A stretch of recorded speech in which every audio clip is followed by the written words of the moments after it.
येणारा काळ महाराष्ट्र सरकारला विनंती आहे, महाराष्ट्र राज्याचे सन्माननीय मुख्यमंत्री एकनाथरावजी शिंदे, तुम्ही मनानं हळव्या हात चांगलं काम करायला, पण मी एक विनंती करतो की या महाराष्ट्राला लाडक्या बहीण योजनेची गरज नाही तर सुरक्षित बहीण योजनेची गरज आहे। या महाराष्ट्रातली बहीण सुरक्षित राहिली पाहिजे, तिच्याकडे पाहणाऱ्याच्या नजरा ह्या सन्मानाने झुकल्या पाहिजेत। परस्त्रीला माते समान जाणणारे छत्रपती शिवाजी महाराज होते, पण ते संस्कार आजकाल दिसत नाही। बाबासाहेब आंबेडकरांनी घटनेची परिपूर्ण जर अंमलबजावणी पाहिली असेल तर महिलेकडे झुकत्या प्रणालीत केली, पण ते तसं अवलंबल्या जात नाही। या महिलेला आज खऱ्या अर्थानं पालकाला प्रश्न पडायला की विश्वास ठेवायचा कोणता, शाळेत पाठवायची का नाहीये।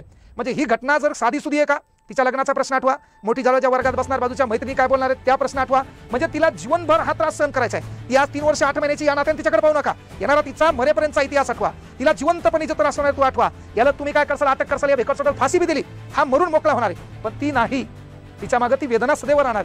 मग ही घटना घडल्यावर नेमकंच कोलकात्याचं मॅटर घडतंय, तरी चला या महाराष्ट्रात अशा घटना होत असतील तर त्याच्यापेक्षा ते पाश्चात्य पलीकडले देश परवडले की जिथं खुलेआम सर्व गोष्टी आहेत। मग तुमच्या इथं एवढे संस्कारशील प्रयोगशाळा राबवल्या जातात, त्याच्यानंतर समुपदेशन केल्या जातात, तर पहिलं एक काम आहे महाराष्ट्र सरकारला, भारत सरकारला, की तुम्ही या महाराष्ट्रातल्या लेकरांच्या हातात मोबाईल द्यायचं काम केलं, ऑनलाईन पद्धती आणल्या, त्यामध्ये पोरांकडे 2 GB डाटा द्याला, त्यावर कंट्रोल करा आणि आपल्या महाराष्ट्रात जे पॉर्न व्हिडिओ साईट आहेत पहिल्या ह्या बंद करा।